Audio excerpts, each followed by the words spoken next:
I like to think school is a lot like that board game, Battleships, just that the only players allowed to make the calls are the teachers, whilst you sit there in pure fear. Let me clarify. It's a grey Monday morning and your teacher's casually browsing through her little journal in dead silence, looking for someone who hasn't been marked yet and asked to be stood in front of the entire class while she marks you for an unfortunate amount of time. So there is a room full of people, but you know that 5 of them have already been marked and 7 of them have this invincible armor, which makes you the perfect target. Now, as this happens literally every day in every class, I needed a way to avoid that. So this is where my elite skills of dodging school come into play. One of the things that got you out of class at our school was an SAP, a sporting activity pass, a golden ticket that got you out of class every time you had a sports-related obligation. I never qualified for any such thing, not only because I was severely uncoordinated, but also because I found that a lesser-known group of people had a creativity activity pass, which I then had to have. It all started when I arrived at a new school. The teacher asked for someone to distribute people's notebooks back to their owners and I volunteered. Regretted it in a second when I realised I had to make eye contact. But that was just the first 10 minutes. I'm sure soon after I was like, hey, let it be me who takes up the big book of attendance. Everyone fought for that opportunity anyway because you got to stroll around the school for around 10 minutes and I was new. So I really enjoyed walking into classrooms like, hi, I got lost. Don't worry, I'm letting you in on this softly because now you'll really see how far we can take this. This is my top 5 ways to dodge class right under your teacher's nose. Lego.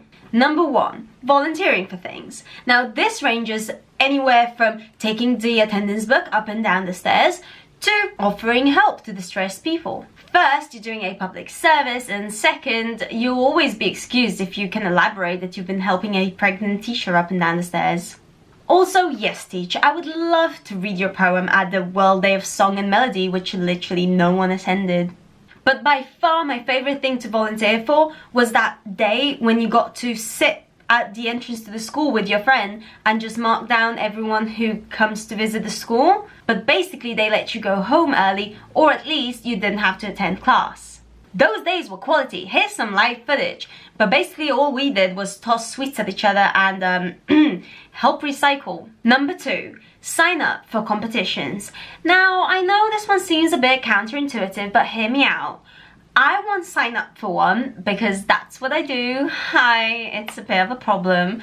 Anyway, I got to miss 8 classes and that's an entire school day. That's worth it. So you better believe it that when November came and everyone was out in the playground, I was all up in that notice board. Biology, here I come. Maths, oh yeah. I totally wasn't looking at the boobies with the boys in the back row. Creative arts. Sosmis, you don't like anime? Well, too bad. That's all I can do since you slagged off my glue project. English reading badges, I'm all there. Never read a single book in 8 years, but I'll guess it. It is unfortunate that I never got gold in any of these competitions. I got bronze and silver, mostly for guessing what the books were about. But the best bit about these competitions is that, well, first you had to have a meeting with your teacher and that took around 30 minutes. Then you had the regionals, which excused you from further 2 hours that month. And finally you got through to the nationals where, well, you got to miss an entire day based on the teacher collecting you, stuffing you into a bus, then driving you all the way to another school, you meeting the school, participating in the competition, and then food. Did I mention there was food? Yeah, okay, so you eat the food and then they drop you at the school at around 12 p.m. Great timing to go home. Slight problem with that is that, well, I was actually surrounded by the smartest people in the country and, well, I never prepared, nor did I care, so I felt really out of place. That was not the place for me. But hey, they got free food and I can bathe in all my worthless certifications now. And I got to go home early. So who's the real winner here, huh? It's me. I'm so smart. Number 3. Alright. Take this a step further. apply for presidency. I was always excited when there was a voting thing going on, not only because I wanted to participate, but also because, well, there was a 45-minute announcement and then they played Skater Boy for around 5 minutes, so my friend was already running and she was very emo and not at all into doing work, so I thought, hey, that's a brilliant idea. So we put our names in for the next election and got hours off to promote ourselves. And this also enabled us to walk into random classrooms, which at this point you might be thinking, why would you want to do that? Well, to flirt with a hot guy from year 9, duh. So once that happened and we got picked, we got to actually skip class twice a month due to presidential obligations, where I'd mostly read from pamphlets, as I do, and my friend would chew a lot of gum. And there was someone who wrote down a lot of notes, and the teacher just held her head whilst telling us what's going to happen next month and how we have to be prepared. I mean, a few good things came from that. One of them was pajama day. Good use of time. Alright, hey, I applaud you if you haven't clicked away from this video yet, but at this point I'd also like to alert you that, well, you might be a nerd as well, but it's not all bad, because this is how you get that creativity activity pass, and it's also what makes the next way of skipping even more believable. Number 4. So I went to doctors a couple of times, and what I noticed is that they give you the same note. So I went online in 2007 and I googled the note and I found one from the medical center next to our school.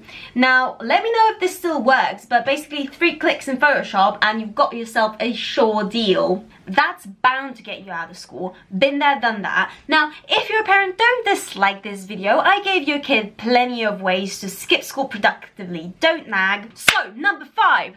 I left this one for last because, well, let's be honest, some of you guys just won't be able to do this. It's basically you just sit in class until the teacher marks you down as present, and then as they turn around, you hide under the table and sneak out. That's the advice. Now listen, I tested this and it actually worked 100%. So if you can't do this, well, you're just not as ninja as me. Subscribe to acquire. Now look, I'm sure this video isn't doing any good for my street cred, but I knew sooner or later you'll have to get to know the real me. And to be honest, Hermione Granger is the peak of coolness, and I'm sure she would approve of some of these ways. Well, maybe not all of them, but we have to be edgy here. Let me know down in the comments an innovative way of skipping school. I'm sure we can all vibe, and check out my last video, the guy who slept on me. No, my first kiss. And I'd like to thank Chilli Pupper for being in this video. Check out his channel. I'm going to leave the links in the description below, and I'll see you in my next video. And also, subscribe.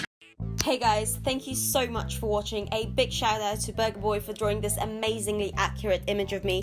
And I'd also like to let you know that I'll be posting a giveaway on Instagram where you can get one of these handmade ice creams. First 20 subscribers get one as a thank you for your support, and also subscribe to Chilli Pupper, link below.